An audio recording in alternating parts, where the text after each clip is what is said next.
Well, now something a little different. I'm not going to be talking about a blizzard. Well, as you can see behind me, perhaps there is some fine snow coming down. It's above freezing, 2 degrees here, so this is a very soft, wet, heavy kind of stuff. And it's due to come off very cold later this afternoon, so I've got to get this all cleaned up before it turns to ice. But that's not the purpose of this video. I'm thinking it's time to start thinking about spring. So I wanted to show you some of the things that I'm planning to grow, and 2 or 3 little things that I have got started growing under lights already. Toward the end of the video, there will be a scroll thing go by with everything that I've ordered and purchased, and some of it has arrived and some of it will be arriving later for this year's garden. But that's all that this little video is going to be about. I just wanted to show you what I'm planning to try to grow in the hoop house and the gardens this coming summer. Well, I'll just take you through a few of the things that I'm going to grow, and then, as I said, at the end of the video here there will be a scroll go by with everything that I've ordered, just hitting some of the highlights here and using sort of a primitive method, I'm afraid to show you. I have the camera set up, taking pictures of my laptop. I know there is a way of doing screen capture, and I just don't know how to do it. I even downloaded a piece of software that was supposed to do it for me, and it was a nightmare. So the first one there is Espelette peppers. It's a pepper that's grown in the Basque region, southern France and northern Spain. And as you can see, there's a lot of them there hanging to dry. They grind it into a powder and use it as a seasoning. They also use them fresh, both green and ripe. And it's a chili, but a very mild chili. And thank you, Elise Joseph. She sent me these seeds, and I'm looking forward to trying them. Well, this is another mild chili that I hope to be growing. It's called, from the seeds that I bought, it's called Ancho Poblano, which covers all the bases, I guess. I think if you were using this in Mexico or wherever, ancho means that it's a dried pepper, and poblano is when it's fresh. But it's another chili, but another very mild chili, and supposedly has a smoky flavor when dried. So I'm growing mild chilies this year. I grew so many hot chilies last year and dried them that I really don't need to grow any this season. So this year it will just be the milder varieties. I'm going to add some things to my new perennial fruit and vegetable garden that I started last year in the sheet mulched area. I plan to expand the sheet mulched area, but also I'm going to add a number of new things to that area. I'm not so sure, actually, now that I've said that these will be going there. These are alpine strawberries, and I've ordered them from Richter's.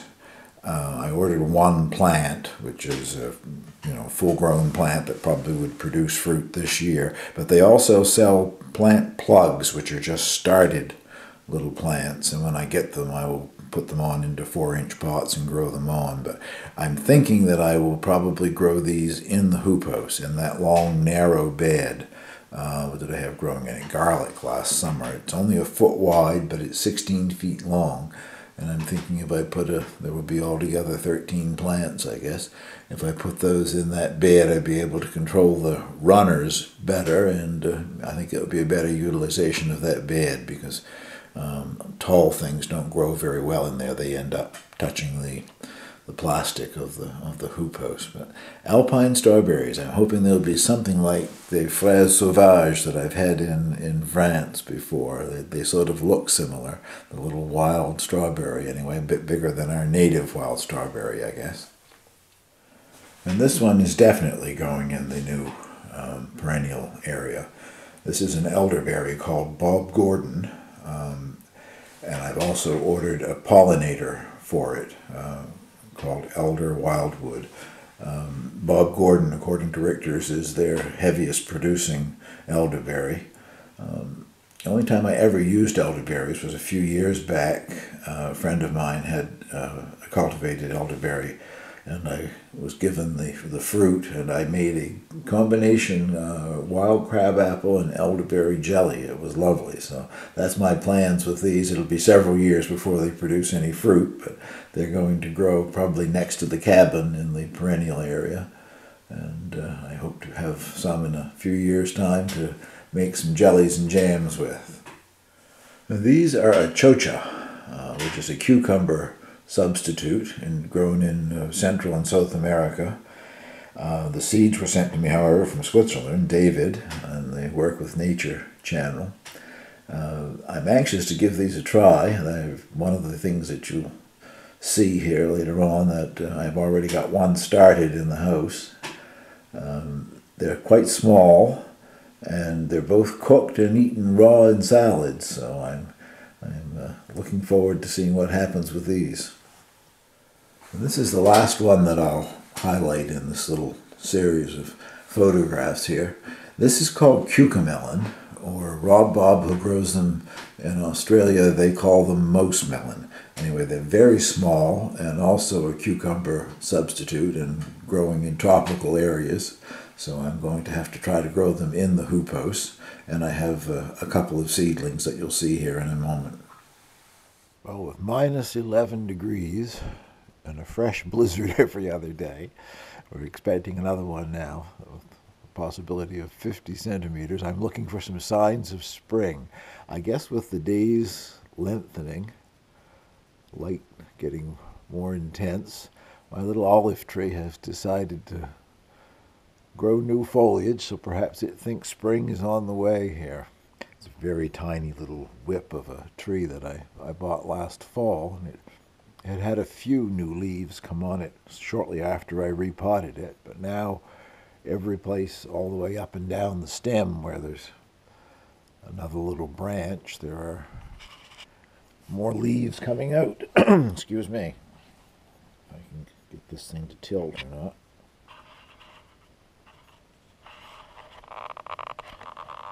Be able to see some of them down there. Turn it around a bit better, yeah. That is a new set of leaves that started over a week ago, and they've got quite large, and each little tip of a branch has got more new leaves coming on it. So at least the olive tree is alive and growing. I think I should have said in the last little clip there that this is actually the first day of February, and of course this video isn't coming out until much later, so the storm that I mentioned that is on its way for here tomorrow is for Groundhog Day of all things, the second day of February. As I mentioned earlier, or in another section anyway of this series of video clips, I'm growing a chocha and the cucamelon this year.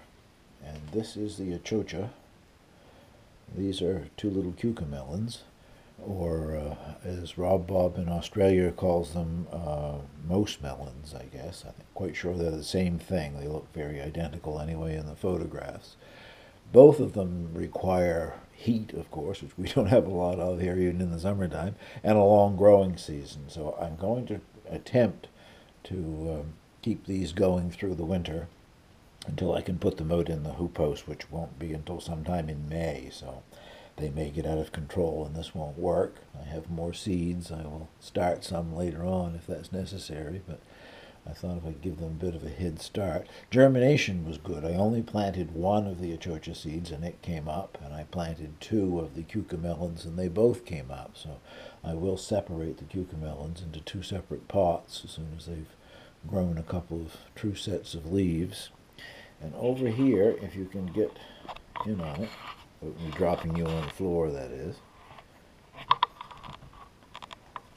That is one of the green globe basil, just growing that for the fun of it. It's supposed to be a nice compact little green globe shaped plant, so I thought it might grow well under lights and I would be able to use the basil. I'm following Southpaw David in Switzerland, and he is doing something that I wasn't aware that you could do, so of course I've had to mimic him and give it a try. He has a Japanese maple which is red all season, starts out with red leaves in the spring and carries right on through. I have one too. I don't know if it's the same variety. Mine's called Bloodgood.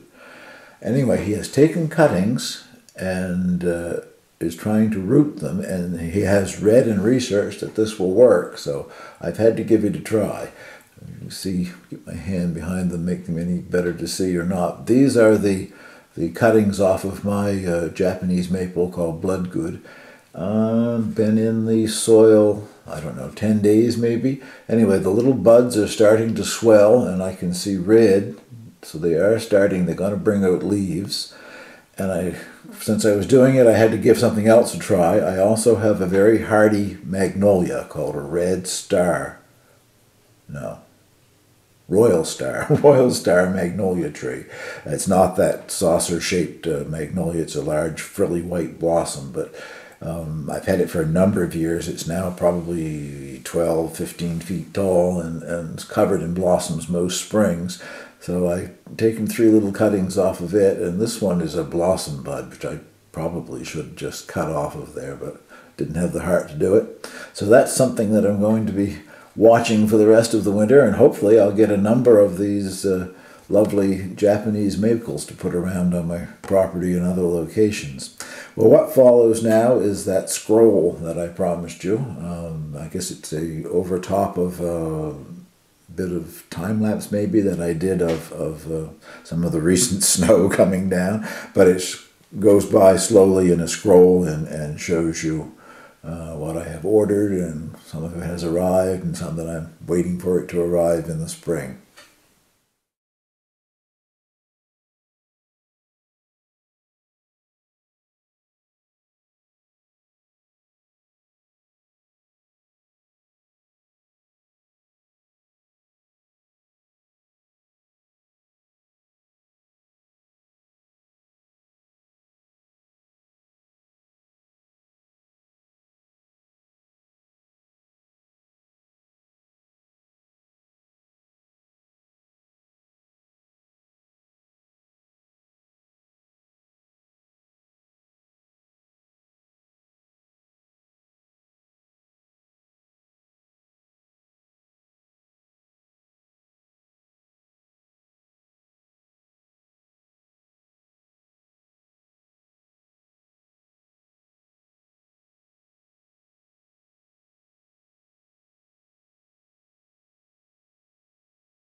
Well, now that everybody else has either gone to sleep or they're off watching some guy jump out of an airplane with his GoPro, and there's just you and me left, I thought perhaps I would offer you some of these rather, well, unusual, maybe a bit rare seeds. I don't have very many, but I've done up, this is the cucamelon or mouse melon, whichever you want to call it. And I've done them up 2 little seeds in an envelope, and I have 5 envelopes that I'll offer to anybody who wants them. When you receive these and open it, you'll have to look close to find the seed. They're like a little cucumber seed, but they are, a fraction, maybe a tenth of the size of a cucumber seed, but there are 2 in that envelope. And the other one that I'm going to offer is the achocha, and same thing, I'm putting 2 seeds. When you open these and see the seeds, they're large, but you're going to say that is not a seed. They're the strangest looking things. And if when David sent them to me, I emailed him back and said, if I had come across a pile of those somewhere, I never would have thought they were seeds. But with both of these, I've had good germination rates. I planted 2 cucamelon and both germinated, and I planted 1 of the achocha and it germinated and is doing quite well. It's got some more leaves on it now actually than the clip that you have seen in this video. And anybody who wants them, just send me a personal message with your mailing address, and that's anywhere on the globe, I guess. No problem. These will go in a regular envelope. Shouldn't be any problem with customs and all that good stuff. So if you're interested in giving these a try, first come, first serve. Tell me which ones you want, or if you want both, tell me you want both. And as I say, I have 5 envelopes of each one of them available. So thank you very much for watching.